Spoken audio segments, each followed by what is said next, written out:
My name is Heather, and I'm 31 years old. At my father's retirement party, he stood at the podium, thanked 70 people by name, his secretary, the mailman, even the caterer, and when someone asked, "What about Heather?" he laughed into the microphone and said, "She's not worth mentioning." 70 colleagues watched. My mother looked at her lap.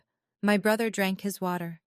And something I'd held inside for 3 years, quietly, patiently, felt like a document waiting to be filed, clicked into place.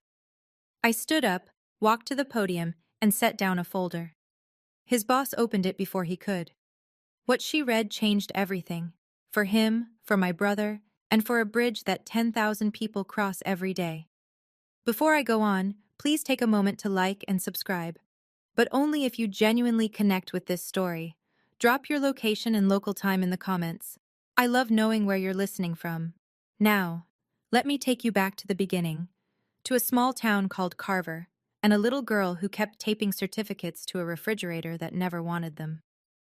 I grew up in Carver County, the kind of place where everyone knows your last name before they know your first. And in Carver, the name Anderson meant one thing. My father, Gerald, Director of Public Works, 35 years on the job. The man who approved every road, every drainage ditch, every sidewalk in town. He was important. Everyone told me so. My brother Kyle, 3 years older, was the proof. Dad brought Kyle to construction sites before he could tie his shoes. Introduced him at every county barbecue the same way. "This is my son. He'll carry on the family name." Kyle would beam, Dad would squeeze his shoulder, and I'd stand 2 steps behind, holding my own plate, waiting for my turn. My turn never came. I was good at math, loved physics, brought home honor roll certificates every semester like clockwork.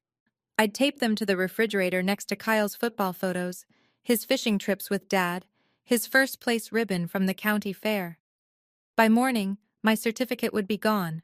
Not moved, gone. I asked my mother once. She said it must have fallen. It didn't fall. When I told my father I wanted to be an engineer, he didn't look up from the TV. When I showed him my geometry test, perfect score, he asked Kyle if practice went okay. One Thanksgiving, I was maybe 14, and I brought my science fair trophy to the table, set it right next to the turkey. Dad picked it up, read the inscription, and put it in the cabinet under the sink, where we kept the cleaning supplies. "Nobody cares about a piece of paper, Heather," he said. "Your brother actually does things." But I didn't give up. I thought if I tried hard enough, one day he'd finally see me. I was wrong, but wrong in a way I never could have imagined. Senior year, and I got accepted into state with a full ride, civil engineering. The letter came on a Tuesday. I remember because I stood in the kitchen holding it for 20 minutes, rehearsing how I'd tell Dad. He wasn't home. He was at Kyle's community football game. Not a tournament, not playoffs, just a Saturday league scrimmage that happened to fall on the same evening as my high school graduation ceremony. Kyle had a game that day. My mother called from the bleachers, voice low so Dad wouldn't hear. "Ma, you know how your father is," she whispered. I'd heard that sentence 100 times. It was her version of an apology, soft enough to say, empty enough to mean nothing.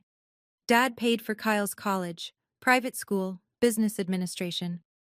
Kyle moved into a dorm with a mini fridge and a flat screen. I moved into a shared apartment off campus with 2 roommates and a hot plate. Scholarship covered tuition. Everything else, books, food, gas, came from the diner where I waited tables 4 nights a week. Nobody in my family mentioned my major. Not once. Not when I made the dean's list. Not when I got the undergraduate research grant. Not when I was named top of my class in structural analysis. But they mentioned Kyle's promotion. Every Thanksgiving, every Christmas, every phone call. The Thanksgiving I graduated, 22 years old, magna cum laude, bachelor's in civil engineering. Dad carved the turkey and said, "Oh, an engineer? What, you gonna build bridges?" Then he laughed. Kyle laughed too. I smiled and passed the gravy. Funny thing is, he was right. I would build bridges. Or more precisely, I'd fix the one he nearly destroyed. After graduation, I moved to Ridgemont, 45 minutes east of Carver, far enough to breathe. I landed a junior position at Marsh & Callaway Engineering. Small firm, serious work. Bridges, overpasses, municipal infrastructure. My boss, Elaine Marsh, founding partner, 55, the kind of woman who could read a load calculation the way most people read a menu, saw something in me early. She mentored me, pushed me, made me present at client meetings when I wanted to hide behind spreadsheets. I passed my PE exam at 27. Professional engineer. In my field, that's the license that says you're trusted to stamp drawings that keep people alive. Bridges, hospitals, schools. Your signature means, if this fails, wow, it's on you. I was one of the youngest PEs in the firm's history. I called home to share the news. Dad picked up. I passed my PE, I said. Silence. Then, Kyle just got promoted. Kyle had been hired at Dad's department, project coordinator at the county public works office. No engineering degree required. Dad pulled strings. Everyone in Carver knew it. Nobody said it. I hung up the phone and sat in my car for 15 minutes, and for the first time, yes, I let myself think the thought I'd been dodging my whole life. It wasn't that I hadn't done enough. It was that he never wanted me to do anything at all. That same week, Elaine gave me a piece of advice I didn't fully understand yet. She said, keep a copy of everything you sign. Everything. Every drawing, every email, every revision. That's not paranoia. That's professionalism. I listened. I filed. I saved. I didn't know that 2 years later, that habit would change everything. 3 years before the retirement party, Carver County broke ground on the Millbrook Bridge. If you're not from around here, you need to understand what that bridge meant. Millbrook Road was the main artery connecting the north side of the county, 2 schools, the regional hospital, a senior living facility, to the highway. The old bridge was 60 years old, weight restricted, and groaning every time a school bus crossed it. Replacing it wasn't optional, it was survival. For Dad, but it was more than infrastructure. It was legacy, the biggest project of his 35-year career. He managed the timeline, the budget, the contractors. His name was on every press release. The county newsletter ran a photo of him in a hard hat, standing on the riverbank, arms crossed, grinning like a man who'd just been handed a trophy. Then the inspectors found the problem. The original structural design, done by Dad's in-house team, had a critical flaw in the load-bearing pylons. And under projected traffic weight plus seasonal flooding stress, the pylons would degrade within 5 years, maybe less. The engineering term is progressive failure. The everyday term is the bridge could collapse. Dad panicked. Not publicly. Gerald Anderson didn't panic publicly. But behind closed doors, I later learned, he paced his office for 3 days straight. If word got out that his signature project had a fatal design flaw before construction was even finished, his reputation was done. 35 years, erased. Margaret Holt, the county administrator, Dad's boss, ordered an outside consultant. Independent structural review, non-negotiable. I don't need outsiders telling me how to do my job, Dad told his team. But Margaret Holt wasn't asking, and the outside firm the county hired was mine. Elaine called me into her office on a Wednesday. She had the contract spread out on her desk. County seal, scope of work, deadline. A structural review and redesign of the Millbrook Bridge load-bearing system. You're my best on bridge structures, she said. This one's yours. My stomach dropped. That's my father's project. Elaine took off her reading glasses, looked at me the way she always did when she was about to say something I didn't want to hear. Your job is the bridge, not your father's ego. She was right. I took the assignment. 2 weeks in, I realized the problem was worse than the initial report suggested. It wasn't just the pylons. The entire beam linkage system was underspecified. Wrong steel grade, insufficient cross-bracing, load paths that would funnel stress into exactly the wrong joints.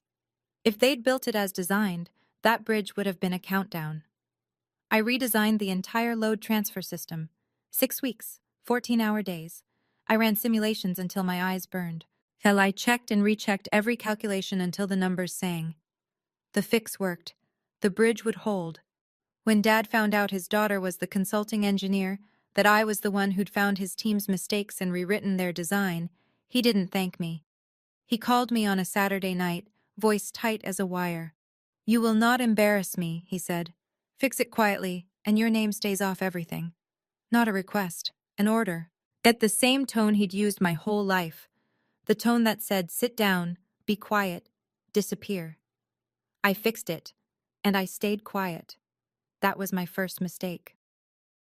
The Millbrook Bridge opened on a bright October morning. The ribbon-cutting photos made the front page of the Carver County Gazette.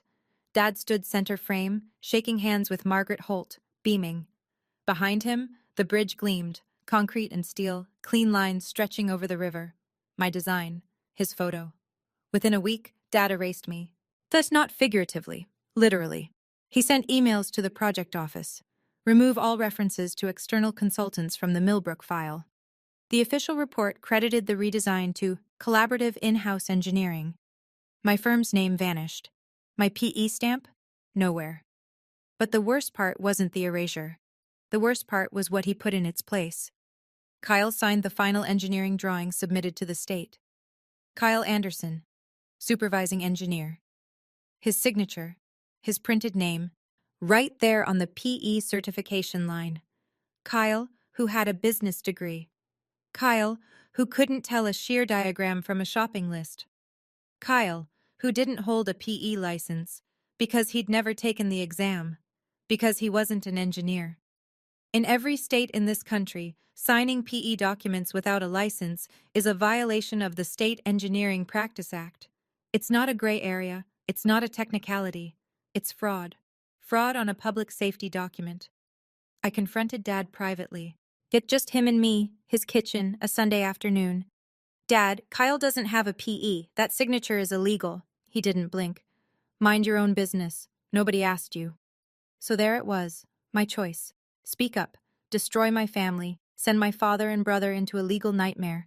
Stay quiet, become complicit in fraud on a bridge that school buses cross every morning. I chose silence. Because they were my family. Because I still believed that someday Dad would say thank you. 3 years passed. He never said thank you. He said something much worse, in front of 70 people. The invitation arrived in a cream-colored envelope. Heavy cardstock, gold lettering. You are cordially invited to celebrate 35 years of distinguished service. Gerald R. Anderson, Director of Public Works, Carver County. I held it for a long time. 3 years of silence. 3 years of watching Dad take credit for my work.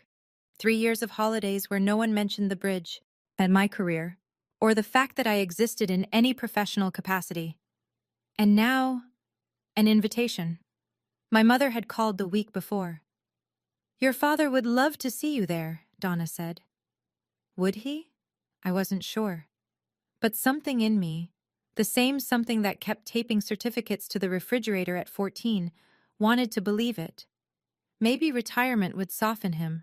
Maybe without the job, without the title, without the need to perform, he'd just be a father. My father.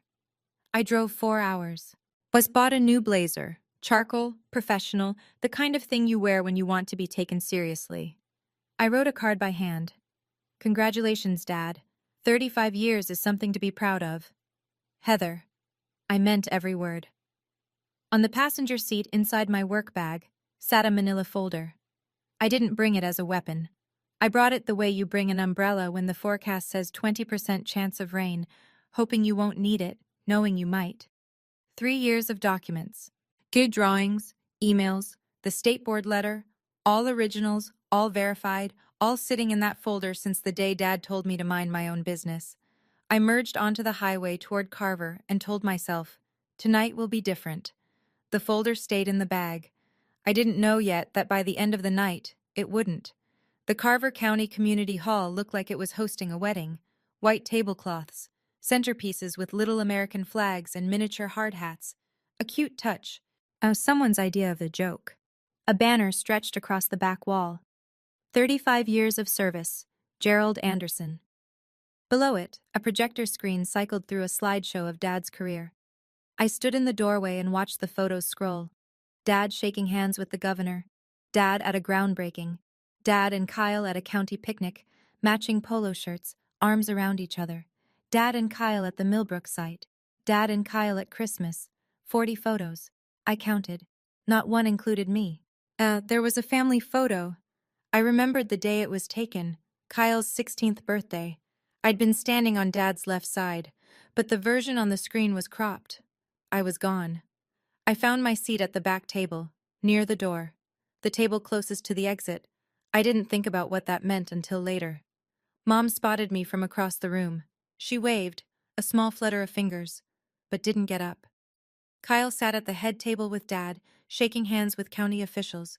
At his suit too tight across the shoulders, he looked like a man playing a part he'd been rehearsing his whole life. Dad saw me. Our eyes met across 60 feet of white tablecloth and candle flame.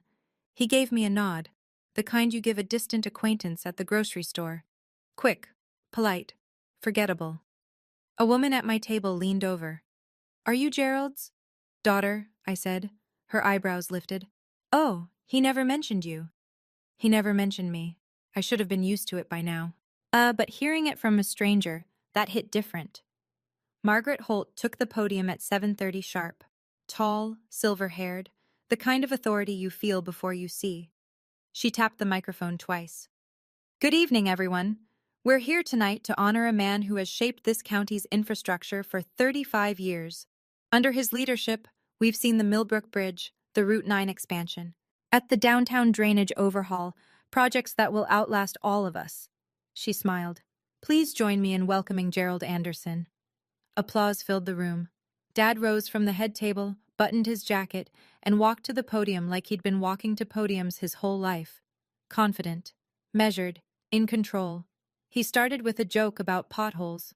People laughed. Then he got serious. "I want to thank some people." My heart beat a little faster. He thanked Donna first. "My rock. My 40 years of putting up with late nights and muddy boots." Mom dabbed her eyes. The room clapped. He thanked Kyle. "My son, the future of this family. I'm proud to say he's carrying on right where I left off." Kyle stood briefly. More applause. He thanked Janet, his secretary for 22 years. "She organized my life better than I ever could." He thanked Bill the mailman. The caterer, by first name, Rosa. The night security guard, Pete. The guy who fixed the copier. And each name was a stone, and I sat at the back table, sinking. He paused, scanned the room, smiled. "I think I've thanked everyone who matters." He set the microphone down, and from somewhere in the back row, a voice I didn't recognize, someone called out, "What about Heather?" 70 people turned to look at my father, and my father, microphone still warm in his hand, laughed. He picked the microphone back up, casual, like someone had asked about the weather. That he looked toward my table, not at me, toward me the way you glance at furniture, and said it. "She's not worth mentioning." 4 words, a microphone, 70 witnesses. The room didn't gasp. That only happens in movies. What actually happened was worse. Silence. The specific kind of silence where everyone looks down at their plates at the same time. Forks stopped. Glasses paused halfway to lips. Someone coughed. Mom lowered her head. I could see her hands folded in her lap, eyes squeezing each other white. Kyle.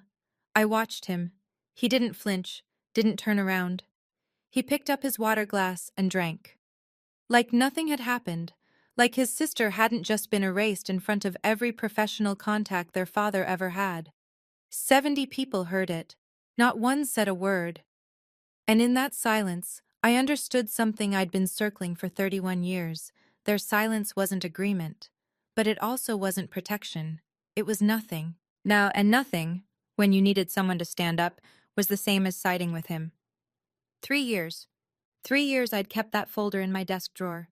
3 years of waiting for him to call, to acknowledge, to say the 2 words that would have made everything different. And his answer, broadcast through a PA system to every engineer, contractor, and county official in Carver, was not worth mentioning. Something shifted inside me. Not anger, not sadness. Clarity. Yet the kind of clarity that doesn't burn. It focuses, like a lens pulling light into a single sharp point. I looked down at my bag. The folder was inside. It had been inside for 3 years. Not anymore. I stood up. The chair scraped against the hardwood, a sound louder than it should have been, or maybe the room was just that quiet. Mom reached for my arm. Her fingers closed around my wrist, gently, the way she always did, as if gentleness made up for everything she never said. Sit down, honey. Don't make a scene." I looked at her hand, then at her face, and for the first time in my life, I didn't do what she asked. "I'm not making a scene, Mom. I'm just not sitting down anymore. I pulled my wrist free. Not roughly. Slowly. The way you set something down that you've been carrying too long. I reached into my bag and took out the folder. Manila. Ordinary. The kind you buy in a 10-pack at the office supply store. It weighed almost nothing in my hand. Yeah, but it held 3 years of silence. Every drawing, every email, every piece of proof that I existed in the story my father had spent his career rewriting. I walked between the tables. Left side, right side, white cloth and candlelight, and 70 pairs of eyes tracking me like I was crossing a courtroom. My heels clicked on the hardwood. Steady, even, one step at a time. I could hear Elaine's voice in my head, but from a conversation months ago when I'd almost shredded the whole thing. The truth doesn't need to shout, it just needs to be placed where it belongs. Dad stood at the podium, microphone still in his hand, and as I got closer, 5 tables away, then 3, then 1, I saw something on his face I'd never seen before. He looked afraid. I stepped onto the riser, stood beside him, and said quietly, so he had to lean in, 7 words. Before I leave, there's one thing Dad forgot to mention. My voice carried.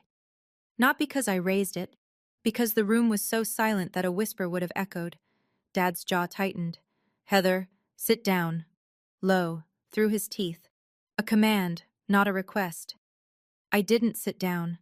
I placed the folder on the podium, gently, the way you lay down a hand of cards, and turned to the front table. Mrs. Holt, I said, this concerns the Millbrook Bridge project. As county administrator, I believe you should see this. Margaret Holt had been watching the whole exchange with the kind of expression that comes from 30 years in public administration, composed, assessing, giving away nothing. But when I said Millbrook, something behind her eyes sharpened. She stood, walked to the podium, reached for the folder. Dad's hand shot out. He grabbed the edge. That's personal. Margaret didn't flinch. She held his gaze the way you'd hold a door. Firm, final. If it concerns a county project, it's not personal, Gerald. She took the folder, opened it. The first page, my structural drawings, PE stamp, and signature in the lower right corner, caught the overhead light. She turned to page 2, the emails. I watched her eyes move left to right, her lips pressed together. Page 3, Kyle's signature on the state filing. Supervising engineer. She looked up, and I'll never forget this. She didn't look at me. She didn't look at Dad. She looked at Kyle. And in that moment I thought, was this the right thing to do? 3 years I held this. 3 years I chose family over truth.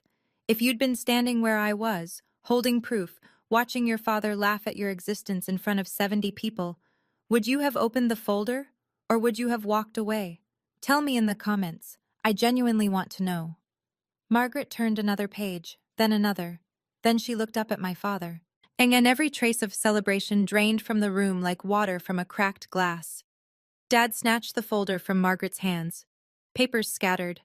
2 sheets slid off the podium and drifted to the floor like leaves. This is a family matter. His voice cracked on the word family. I'd never heard that before. Margaret's tone dropped 10 degrees. Gerald, those are county engineering documents with signatures I need to verify. Hand it back. He didn't. Instead, he turned to the room. 70 faces, some stunned, some confused, most very still, and did what Gerald Anderson had always done best. He performed. His shoulders softened, his chin dipped. When he spoke, his voice had the careful tremor of a man who's been wounded. Folks, I'm sorry about this. He shook his head slowly. My daughter has always had issues. She's been estranged from the family for years. What, we've tried everything. He looked at me with a sadness so practiced it almost felt real. She's been troubled for years. We've tried everything. And it worked, for about 5 seconds. I saw it ripple through the room. A few sympathetic nods. A woman near the front clutched her napkin. Someone whispered, "How sad." Dad was good at this. He could rewrite a room in 30 seconds. I'd watched him do it my entire childhood, reshaping every story, every situation, until he was the hero and I was the problem. But this time, Margaret Holt was holding 3 pages of county documents. And documents don't respond to tone of voice. Margaret knelt, picked up the fallen sheets, and straightened them against the podium. "Gerald," she said, not unkindly, "I'm going to need these back." Dad's performance faltered, because Margaret wasn't looking at him with sympathy. She was looking at him the way an auditor looks at a discrepancy. That Margaret took the folder back. This time, Dad didn't resist. She read methodically.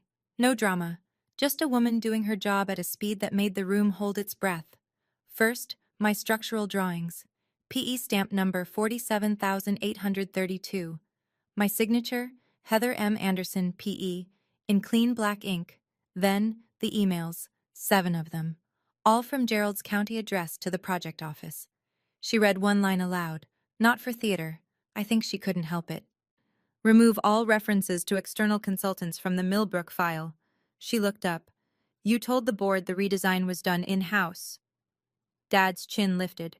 It was a team effort. Margaret turned the page. The state filing, the PE certification document submitted to the State Department of Transportation, Kyle's signature, Kyle's printed name, the line that read Supervising Engineer, PE license number, and next to it, a number that didn't exist in any state registry. Yet Margaret stared at the page for a long time. Then she turned to Kyle. He was still at the head table, napkin in his lap, looking like a man watching his own car slide off a cliff in slow motion. "Kyle," Margaret said, calm as a doctor reading test results, "do you hold a PE license?" The room shifted. Engineers in the audience, and there were several, sat up straighter. They knew what that question meant. Kyle's mouth opened. His eyes went to Dad, the reflex of a lifetime, but the automatic search for someone to answer for him. But Dad was frozen at the podium, mic in hand, no script, no rehearsal. For the first time in my memory, Gerald Anderson had nothing to say. Kyle was on his own. Kyle's voice came out thin, stripped of the confident handshake tone he'd been using all evening. "Dad told me to sign. I didn't know it was a problem." The whisper that moved through the room wasn't surprise. It was recognition. 70 people doing the math at the same time. Engineers, contractors, county officials. Every one of them understood what a PE signature meant, and every one of them understood what it meant when someone signed without one. Margaret turned back to Dad. "Gerald, you were project manager? You supervised Kyle's involvement?" Dad straightened, tried to recover. "He was supervised. I supervised him." Margaret didn't blink. "You're a project manager, Gerald. You don't hold a PE either." Silence, but a different kind now. And not the awkward silence of a family squabble. This was the silence of people realizing they were watching something official, something with consequences. This wasn't a daughter making a scene at her father's party. This was a county engineering matter unfolding in real time. Mom stood. Her chair squealed against the floor. Her voice shook. "Can we please not do this here?" Every head turned to me, waiting. Yeah, and I said the thing I'd been holding for 3 years, the reason the folder existed at all. "I tried doing this privately 3 years ago, Mom. Dad told me to mind my own business." Mom sat back down, slowly, like the air had left her. Dad gripped the podium with both hands. His knuckles were white, his face was red, and when he spoke, the microphone caught every word. "This is my retirement party. Not a courtroom." But Margaret Holt was already sliding the documents back into the folder. Carefully, completely, the way you handle evidence. That's when Dad broke character. He turned on me. Full rotation, shoulders squared, microphone forgotten in his fist. His voice was raw. No performance, no audience management. Just 31 years of something ugly finally reaching the surface. "I gave you a roof. I gave you food. And this is how you repay me?" The room flinched. Not at the words, at the tone. This was the Gerald Anderson nobody in this room had ever seen. The private one. The one who spoke behind closed doors, in kitchens, in hallways. The one only his family knew. I didn't step back. I didn't raise my voice. "You gave me a roof, Dad, but you never gave me a seat at the table. Not even tonight." Something shifted in the room. I could feel it. A change in gravity. A few people at the side tables nodded. Small movements, almost involuntary. Janet, Dad's secretary of 22 years, sitting 3 tables away, pulled a tissue from her purse and pressed it to her eyes. Dad looked around the room, searching, scanning, looking for an ally, a sympathetic face, someone to back his version of the story. No one met his eyes. Kyle stared at the tablecloth. Mom's face was buried in her hands. The county officials at the front table studied their plates like they were reading blueprints. Margaret Holt closed the folder, then tucked it under her arm, and said, with the precision of a woman who had run this county for 12 years, "Gerald, I'll need to review this with legal on Monday. I suggest you enjoy the rest of your evening." Everyone understood. The party was over. Janet caught my arm as I stepped down from the riser. Her hand was warm, her eyes were wet. "I always wondered who really fixed that bridge. Let me tell you what was in that folder. All of it. But first, the structural redesign drawings for the Millbrook Bridge load transfer system, 23 pages, every one of them bearing my PE stamp, number 47,832, and my signature. Heather M. Anderson, PE. These were the drawings that replaced the flawed original design, the ones that ensured the bridge could carry school buses and ambulances and 18-wheelers for the next 100 years. Second, 7 emails from Gerald Anderson's county email account to the Carver County Project Office, and each one a variation of the same directive. Remove Marsh and Callaway Engineering from the project record. Remove external consultant references. Credit the redesign to in-house collaboration. In one email, dated 3 days after the bridge opened, he wrote, and I'll never forget the phrasing, "Clean this up. I don't want any loose ends." I was a loose end. Third, a formal letter from the State Board of Professional Engineers, addressed to me by name, recognizing my exceptional structural analysis contributing to the safety of the Millbrook Bridge. The board had sent it after reviewing the revised design as part of their routine post-construction audit. Dad never knew about this letter, because he never asked. Fourth, the internal audit results I'd obtained through a public records request. Freedom of Information Act, perfectly legal. And those results showed that Kyle Anderson had signed PE-certified documents on 3 separate occasions without holding a PE license. A clear violation of the State Engineering Practice Act. I didn't bring that folder to the party for revenge. I brought it because 3 years ago, my father told me to mind my own business. Tonight, he told 70 people I wasn't worth mentioning, and I decided if he wouldn't tell the truth, the documents would. "Beck, a PE stamp isn't a formality," I said to no one and everyone. "It means a licensed engineer takes legal responsibility for public safety." Kyle didn't have that authority. Dad knew. After Margaret closed the folder, she turned to me, not with pity, not with gratitude, with something rarer, professional respect. "Ms. Anderson," she said, "I wish I'd known this 3 years ago. Ms. Anderson, not Heather, not Gerald's daughter. Ms. Anderson, the way you address a colleague." But it was the first time anyone in that room had spoken my name like it carried weight of its own, separate from my father's. The ripple started slow. Tom Reeves, senior engineer in Dad's department, 30 years on the job, the kind of man who speaks only when he has something worth saying, pushed back his chair and walked over. He extended his hand. "The load transfer redesign," he said. "That was yours?" I shook his hand. "Yes." He held it an extra second. That was brilliant work." Behind him, 2 more engineers stood. One of them, a woman I didn't know, maybe 40, county ID badge on her lapel, said quietly, "I reviewed those drawings last year for the maintenance assessment.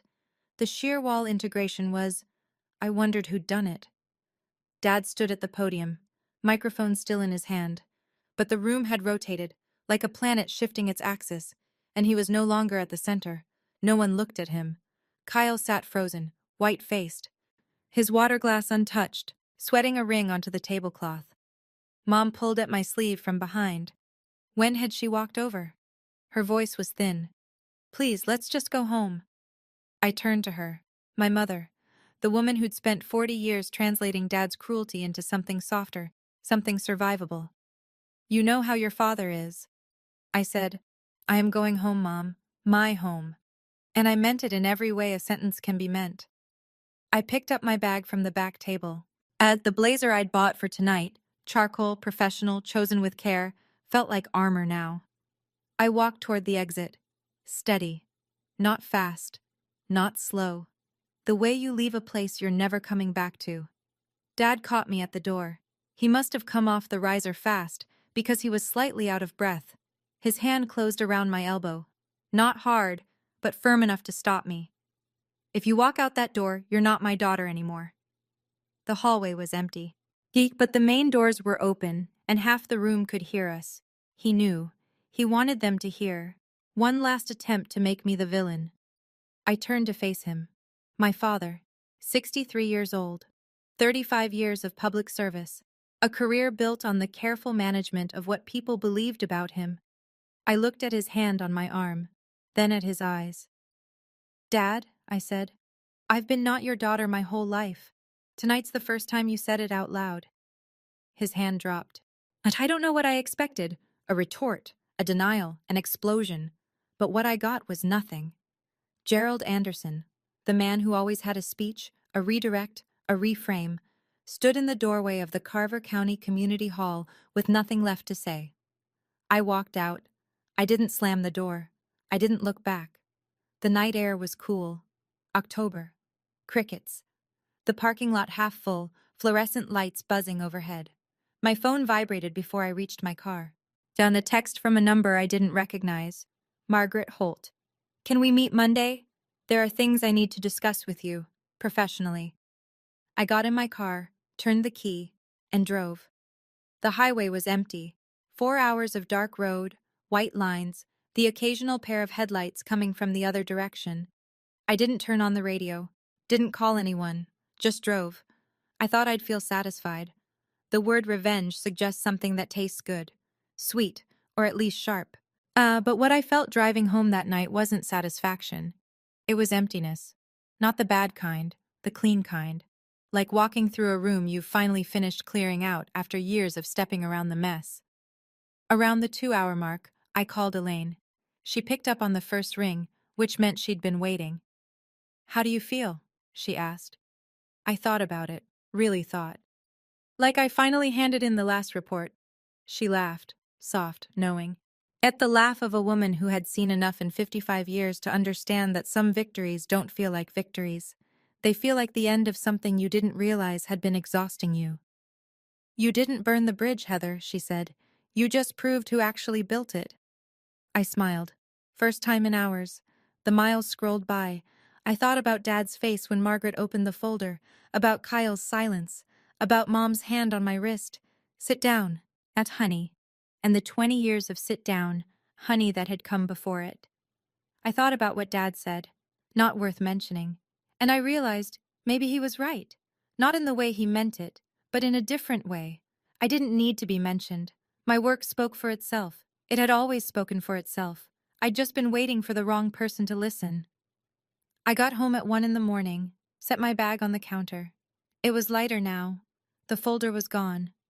Monday morning, 9 o'clock. At Margaret Holt's office on the 3rd floor of the Carver County Administrative Building. She had the folder open on her desk. Next to it, a legal pad with 2 pages of notes already filled in her sharp handwriting. A cup of coffee sat untouched, which told me this meeting had started before I arrived. Sit down, Ms. Anderson. I sat. Margaret didn't waste time. The state board letter? This is authentic? You can call them directly. My license number is on record. She made a note. Then looked up. Not as a boss, not as an investigator, as a person. Why didn't you come forward earlier? The honest answer was the only answer I had. He's my father. I thought he'd eventually do the right thing. Margaret nodded, slowly, the kind of nod that says I understand more than you think. I've referred the file to the county attorney's office, she said. They'll review the PE signature issue and the email directives. I've also requested a comprehensive audit of all engineering filings from the past 10 years under Gerald's department. 10 years. Every project Dad had touched. Kyle, she continued, has been placed on administrative leave pending the investigation. He was notified this morning. I felt something tighten in my chest. Not guilt. Not exactly. More like the weight of knowing that a thing you set in motion has its own momentum now. You can start an avalanche. You can't steer it. So Margaret called the state board that afternoon. They confirmed my PE status, confirmed the recognition letter, and opened a preliminary inquiry into Kyle's unlicensed signatures. A formal investigation would follow. The wheels were turning, and they didn't need me to push them anymore. 3 things happened in the 2 weeks after the party. First, the county canceled Gerald's formal recognition ceremony, the one scheduled for next month. And with the plaque and the framed resolution and the photo with the county board, Margaret's office released a one-line statement. The ceremony has been postponed pending an internal review. In a town like Carver, that sentence was a grenade. Second, the bronze plaque at the Millbrook Bridge, the one that read, "Dedicated to Gerald R. Anderson, Director of Public Works," was removed for updating. Everyone in town drove past that empty space on the bridge rail and knew exactly what it meant. And third, the county board scheduled a public hearing on engineering document procedures, open to the public. Agenda Item 1, PE certification compliance in county infrastructure projects. Dad was retired. He couldn't be fired. But the thing he valued more than any paycheck, his legacy, his name, the story of Gerald Anderson that the whole county had accepted as truth for 35 years, was being rewritten in real time. He called me on a Wednesday night. I almost didn't answer. "You destroyed this family." His voice was flat. No performance, no audience, just him. "No, Dad. You built a family where only one child counted. I just stopped pretending I was okay with it." He hung up. Mom called an hour later. "Your father can't sleep, he's devastated." I closed my eyes. "I couldn't sleep for 3 years, Mom. Did anyone call to ask about me?" Silence. The long kind. The kind where you can hear someone realizing that the answer is no, and that no is enough. She said, "I'll talk to you later, honey." She didn't call back for a month. Kyle called on a Saturday, late afternoon. The sun was going down outside my apartment window, and I was doing what I always did on Saturdays, reviewing drawings, drinking cold coffee, pretending the silence didn't bother me. His name on the screen made me pause. Kyle and I hadn't spoken directly, without Dad as moderator, in years. "Hey." His voice was smaller than I remembered. The conference room confidence was gone. "Oh, hey." Long pause. I could hear him breathing. "Did you have to do it in front of everyone?" I set my coffee down. "You watched him say I wasn't worth mentioning, in front of everyone." Another silence. I let it sit. I'd spent my whole life filling silences for other people, smoothing, accommodating, making it easier for everyone but myself. Not anymore. "I didn't know the PE thing was that serious," he finally said. "I know." That was it. I didn't accuse him, didn't lecture. I just confirmed what we both understood. Kyle hadn't known, because Dad had never told him, because Dad needed Kyle to sign without asking questions. "Kyle, hire your own attorney. Not Dad's, yours." "Why?" "Because Dad's attorney is going to protect Dad. You need someone who protects you." More silence. Then very quietly, "I'm sorry I never stood up for you." I looked out the window. The streetlight had come on. "I know that too." After we hung up, I sat there for a long time thinking. If Dad had treated us equally, if Kyle had never been handed a role he wasn't qualified for, if I'd never been erased from the record, would any of this have happened? I don't think so. Dad didn't just harm me, he harmed Kyle too, just in a different way. Do you think Kyle deserves consequences? Or is he another casualty of Gerald's control? I'd love to hear your thoughts in the comments. Carver is a small town. By the end of the week, everybody knew. Not the full story. Small towns don't deal in full stories. They deal in fragments, in whispered versions, in the sentence you overhear at the hardware store. But the fragments were enough. The local paper ran it first. Front page, below the fold. County reviews engineering records after retirement party revelations. No names in the headline, but the article mentioned a former department head and irregularities in PE certification documents. In Carver, that was as good as a billboard. Within a month, the ripples reached every corner of Dad's world. The Rotary Club, where he'd been a member for 20 years, where he sat at the head table every monthly dinner, sent a letter, politely worded, carefully phrased. The gist, perhaps it would be best if he took a step back from active participation until the matter was resolved. Neighbors stopped waving, not all of them, but enough. the ones who mattered to Dad, the ones whose waves he counted like currency. Then Kyle received formal notification from the State Board of Professional Engineers, an official investigation into unlicensed practice. If the board found a violation, the penalties could include fines and a permanent record. And while Kyle had never actually been an engineer, that signature on official state documents was as real as concrete. Mom called one more time. Her voice had a new edge. Not anger at me, but something close to surrender. Are you happy now? I thought about it, honestly. No, Mom. I'm not happy. But I'm honest.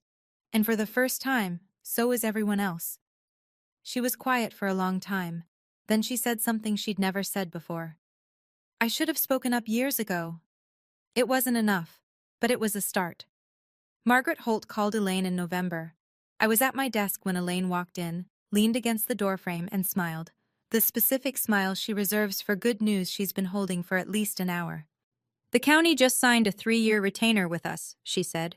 Infrastructure consulting. Bridges, drainage systems, road specifications, the whole portfolio. I looked up from my screen. That's great. Guess who they requested as lead engineer? I didn't need to guess. The retainer was official. My name, my real name, attached to my real credentials, would be on every Carver County infrastructure project going forward. Not hidden, not erased, not credited to someone else. Mine. And a week later, I drove past the Millbrook Bridge and noticed the plaque had been replaced. The new one read, Millbrook Bridge, Carver County, Structural Redesign, Marsh & Callaway Engineering. No individual names. But in my industry, the firm credit was enough. Anyone who looked it up would find the project file.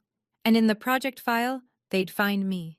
Tom Reeves, the senior engineer from Dad's department, sent me an email that evening. No subject line, just one paragraph. Ms. Anderson. I reviewed your Millbrook redesign in detail during the audit last week. The shear wall integration, the load path redistribution, the pylon reinforcement sequence. It's some of the best structural work I've seen in 30 years. The county is lucky to have you on retainer. Tom. I read it 3 times. Then I printed it out and put it in my desk drawer. Not because I needed proof, but because sometimes, after 31 years of silence, it's nice to have the words on paper. And just to know they're real. 6 months later, Dad was not arrested, not charged, not dragged before a court. What happened was quieter than that, and in some ways, worse. The county attorney concluded that Gerald's actions, directing the removal of consultant records and facilitating unlicensed PE signatures, were administrative violations, not criminal ones. He was already retired. There was no employment action to take. And the county issued a formal reprimand for the record and referred Kyle's case to the state board for independent adjudication. But the real punishment, the one that mattered in a place like Carver, was the redefinition. Gerald Anderson's 35-year story was no longer the one he'd written. The bridge that was supposed to be his crowning achievement now had someone else's firm on the plaque. The hearing transcripts were public record, and the newspaper clipped them and filed them in the archive at the Carver County Library, right next to 35 years of flattering press releases. Kyle told me in one of our occasional text exchanges that Dad stayed home most days now. Didn't go to the diner for coffee, didn't walk the dog past the county building anymore. He watched TV. He read the paper. He didn't mention me. Mom sent a letter. Handwritten, on stationery I remembered from childhood, pale blue, and her initials embossed at the top. I know I was wrong to stay quiet. I'm not asking you to forgive me. I just want you to know, I see you. I always saw you. I was just too afraid to say it. I read it at my kitchen table, and I cried. Not because it fixed anything. It didn't. But because after 31 years, my mother finally said the thing I'd been waiting to hear from the wrong parent. It wasn't an ending, but it was a door, barely open, letting in a thin line of light. Now I drove to the Millbrook Bridge on a Tuesday morning. No reason. Just wanted to see it. It was early, 7:15, the sky still pink at the edges. A school bus crossed going north, then a delivery truck, then a woman in a minivan with 2 car seats in the back. The bridge held. It didn't groan. It didn't flex. It carried them the way a bridge is supposed to, silently, invisibly, without asking for recognition. Nobody on that bus knew my name. And nobody in that truck had any idea who redesigned the load transfer system or spent 6 weeks running simulations until the numbers worked. They didn't need to know. They just needed the bridge to hold, and it held. I stood on the walkway and looked down at the river. The water was low, early spring, snowmelt still a few weeks away. The pylons I'd redesigned rose out of the riverbed like quiet sentinels. I don't tell this story so you'll think my father is a monster. He's not.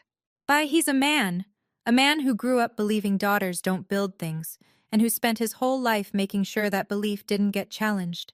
He was wrong, but he was human. And there's a difference between understanding someone and accepting what they did to you. I don't need him to call. I spent 31 years waiting for a phone call that was never coming, and the waiting was its own kind of prison. I'm done waiting. Boundaries aren't walls, they're doors. You choose who walks through. You choose when. And sometimes, the bravest thing you can do isn't to fight. It's to set down the truth, quietly, in front of the people who need to see it, and let it do the rest. Here's where I am now. Lead engineer at Marsh & Callaway. The county retainer keeps me busy. 3 projects in the pipeline, 2 more in review. Elaine keeps threatening to make me a partner. I keep telling her to give me another year. My apartment is the same one. Small. Second floor, nothing fancy. My car still has 140,000 miles on it, but on the wall above my desk, framed, centered, lit by the window, is my PE certificate. First time I've ever hung it up. It seems like a small thing. It's not. Mom and I talk once a month. Short calls, light topics, weather, neighborhood gossip, the new bakery on Main Street. We don't talk about Dad. We don't talk about the party. But we talk. And there's a boundary now. Clear, gentle, real, that we both respect. Dad doesn't call. I don't expect him to. Some silences aren't punishments. They're answers. And I've learned to accept the answer. Kyle texts sometimes. Simple stuff. Hey, how are you? No exclamation marks, no emojis, just checking in. He hired his own attorney, cooperated with the state board, and, for the first time in his life, started figuring out who he was without Dad directing the show. Last I heard, he was taking night classes. I didn't ask in what, but I was glad. I don't have a Hollywood ending. Nobody showed up at my door with flowers and an apology. Nobody made a grand speech about how wrong they'd been. The family didn't gather around a table and cry and hug and promise to do better. But I have something I never had before. Peace. The quiet, sturdy kind. The kind that holds weight. If you're listening to this and you've stayed this long, which tells me something about you, I want to say one thing. Not as advice. And not as a lesson. Just as something I wish someone had told me a long time ago. If you are in a family where your silence is mistaken for agreement, you are allowed to speak. Not with shouting. Not with cruelty. With truth. Simple, documented, undeniable truth. And if you are carrying a folder, literal or otherwise, you don't have to open it. But you deserve to know that it's yours. That it exists. That the proof of who you are and what you've done is real. And even if the people closest to you refuse to see it. I drive across the Millbrook Bridge every morning on my way to work. Every single morning. And every time I feel the road beneath my tires. Smooth, solid, holding steady. And I know 2 things. The bridge stands, and so do I. Thank you for staying until the end. If you've ever kept quiet longer than you should have, or if you're still deciding whether to speak, I'd love to hear your story in the comments. I read every single one. If this story meant something to you, please hit like and subscribe. It's the best way to help other people find it. People who might be sitting at their own back table right now, waiting to be mentioned. And if you want to hear what happened next, because there is a next, I've left a link in the description to another story you might recognize yourself in. Click it when you're ready. I'll be here. Heather.